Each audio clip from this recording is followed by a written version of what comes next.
ഈ നാടിനെ മുഴുവൻ ഭീതിയിലാഴ്ത്തിയ ഒരു സംഭവം നടക്കുന്നത്. ഏകദേശം രാത്രി 1 മണിയോടടുത്ത് ഈ പാണമ്പറ വളവിൽ വലിയൊരു ഗ്യാസ് ടാങ്കർ ലോറി മറിയുന്നത്.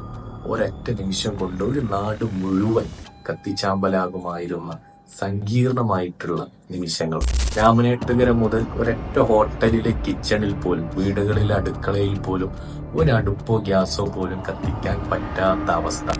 പൂർണ്ണമായി NH-17 അടച്ചിട്ട് ഏകദേശം 12 മണിക്കൂറോളം ജീവൻ മരണരക്ഷാ ദൗത്യത്തിൽ ഗ്യാസൊക്കെ ലീക്കായി കൊണ്ടിരിക്കുകയാണ്.